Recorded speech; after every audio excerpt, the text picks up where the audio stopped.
What's going on, people? Myke C-Town here with another edition of the Vinyl Shit.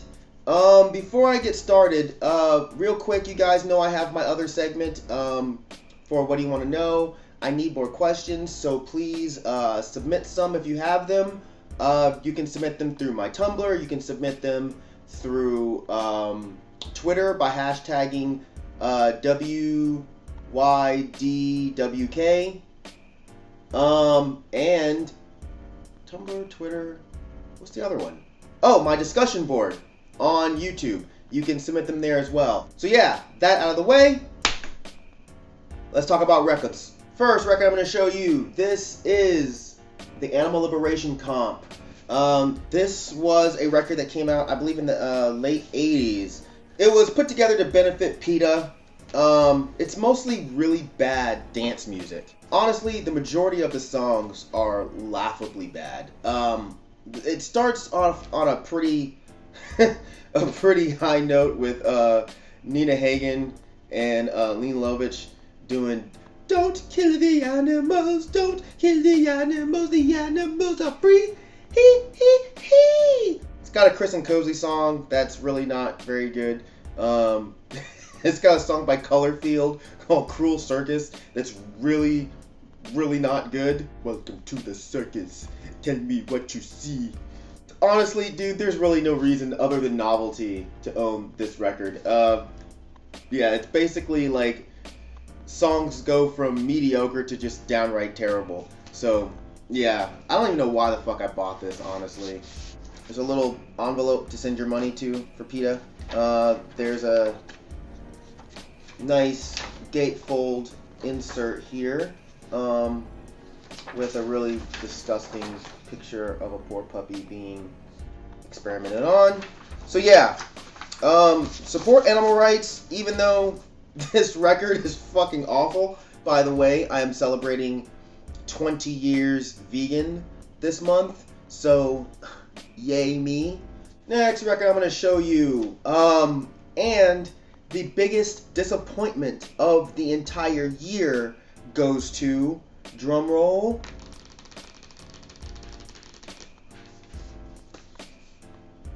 At the Gates, At War with Reality. I'm not even judging this as like a follow-up to Slaughter of the Soul. I'm saying it's not even that good for a standard melodic death metal album. Like, the riffs are pretty generic, the production is muddy. You know, the people who don't like this album are saying it sounds like crappy, typical metalcore.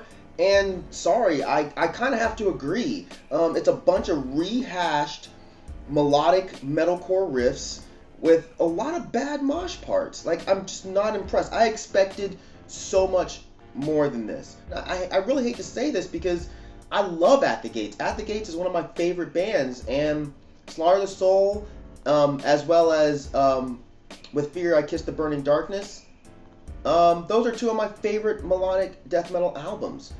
But this, I just don't get it, man. There's maybe 2 or 3 songs on here that I really liked. The first song, Death in the Labyrinth, At War with Reality, the title track. And there's a third song, I don't remember which one it is, and I don't even care enough to look it up. When I listen to this, all I can think of is, what was the fucking point? Whatever. Anyway, it's a nice record. It comes with this really nice book that is a little too awkward for me to try to flip through, so whatever. You can't really see, I don't think, but it's on this really cool, like, maroon marble vinyl. So that's pretty cool. The vinyl looks a lot cooler than it actually sounds. Next record I'm going to show you, this is Celtic Frost, Morbid Tales. What is there to say about this album?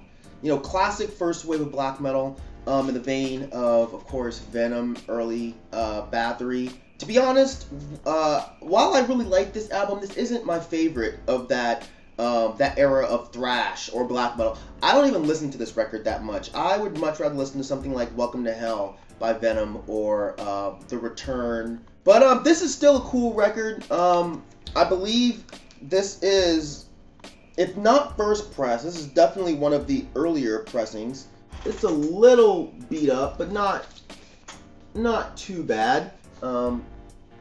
The Metal Blade order form. This poster that is, as you can see, kind of fucked up at the top there. It also comes with this sheet that is for some reason stuck to this.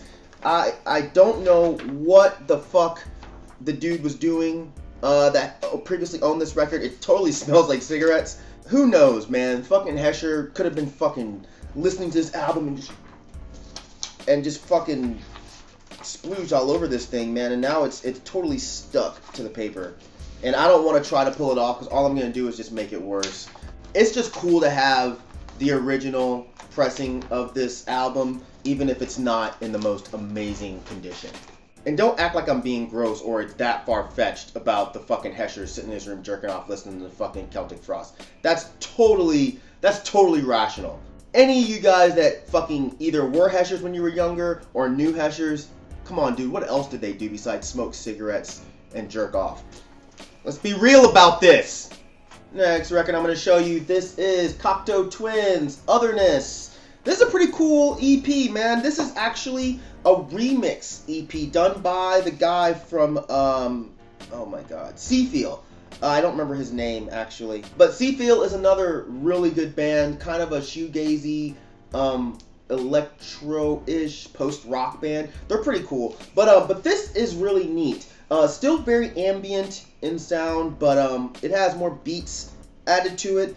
Almost has an upbeat feel to a couple of the tracks. I don't know what this is limited to, but I know it's decently hard to find nowadays.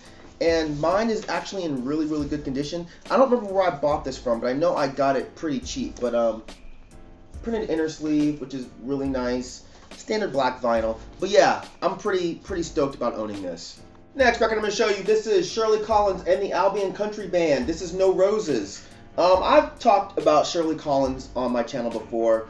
I love her. She's one of the most amazing voices in folk music ever. She has a lot of traditional folk music. Her voice is seriously like an angel. It's amazing. Her music is typically just her and very bare instrumentation. Sorry if you can hear that sound in the background. My cat's taking a shit and she's for some reason scratching the side of the litter box. Hey! Thank you. This, on the other hand, is her with some more variation as far as instrumentation goes. It's her doing some almost folk rock music. This is not an easy record to come by, not for a decent price at least, and I'm pretty stoked to own it, and it's actually in really good condition. If you can find this at a decent price, I definitely think you should grab it, especially if you're a fan of some of the older folk stuff, like Incredible String Band, like Fairport Convention, like Pentingle, yeah, any of that stuff. Pick up a Shirley Collins record. You'll be blown away by how amazing her voice is. Oh, if you like Joanna Newsom or Vashti Bunyan, any of that kind of stuff, this blows it away. Next record I'm going to show you, this is Crebain, Night of the Stormcrow. This is actually really cool black metal from California. I forget exactly where.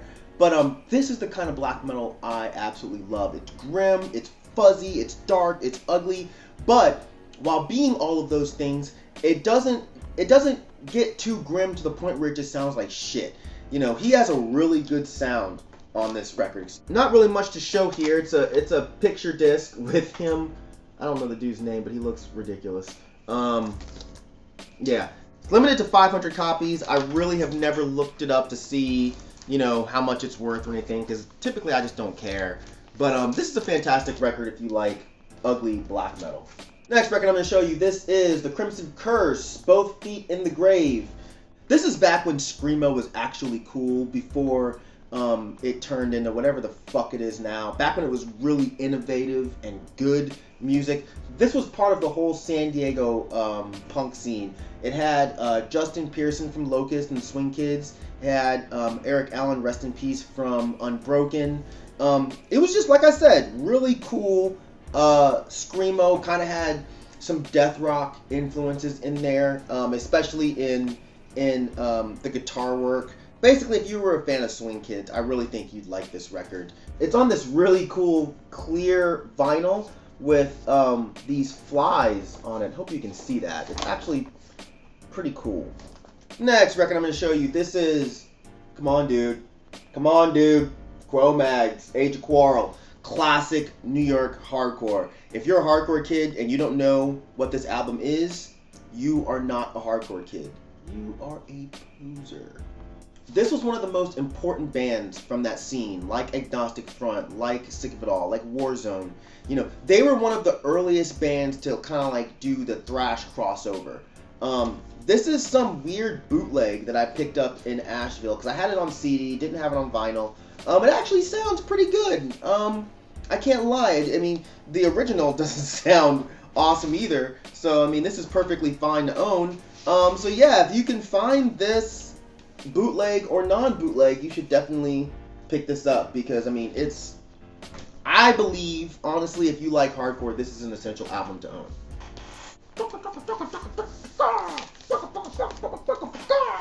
My John Joseph impression, that was pretty shitty. Next record I'm going to show you, this is Nightmare Culture. This is the Current 93 Sickness of Snakes split. Current 93, as you know, my favorite band. Sickness of Snakes was Coil with Boyd Rice. This is pretty fucking cool. The Current 93 side is really dark, really creepy, noisy stuff. Sounds like the soundtrack to a nightmare.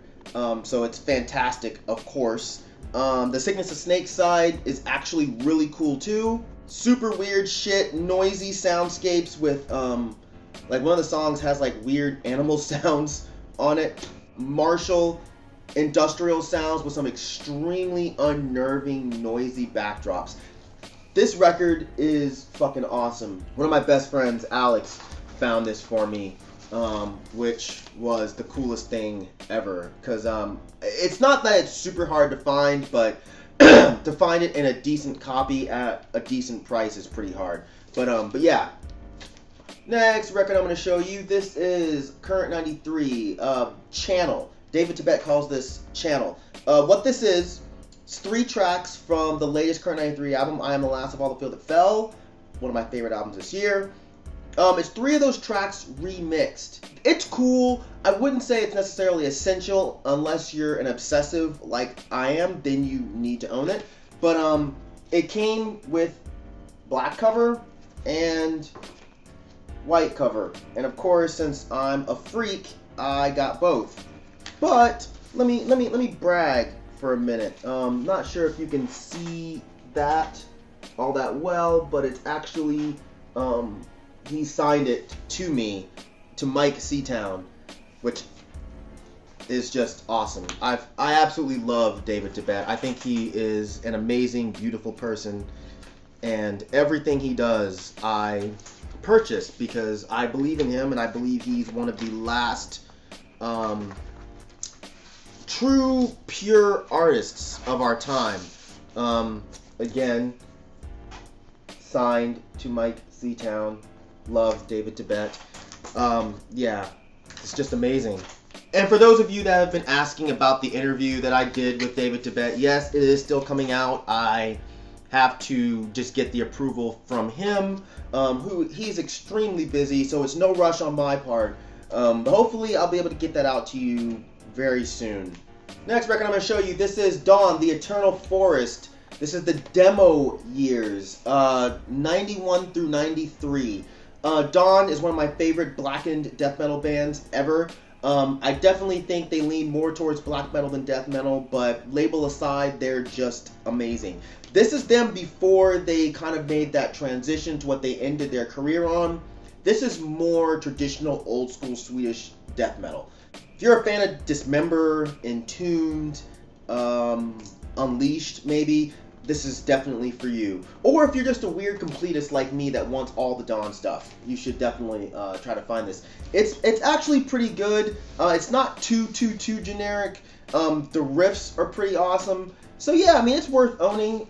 Nice printed inner sleeve with pictures that are pretty neat. Next record I'm going to show you, this is Death in June, The Guilty Have No Pride. This is the repress that came out, I believe, this year, right? Yeah, I'm pretty sure it was this year. Limited to 500 copies. This is Death in June's debut album, back when Tony Wakeford and Patrick Liegas were still in the band. This was more post-punk sounding, kind of like Joy Division mixed with like Wire, maybe mixed with Suicide, maybe mixed with some more noisier type of stuff, but not so much the neo folk that we know them by. But this is still a fantastic album. I actually have copy 100 of 500, which, I don't know, it's a cool number to have, right? So that's it for this edition of the Vinyl Shit. Thank you for watching. And as usual, thank you for living, thank you for loving, thank you for being you. And I will see you guys next time. Alright? Peace, bitches.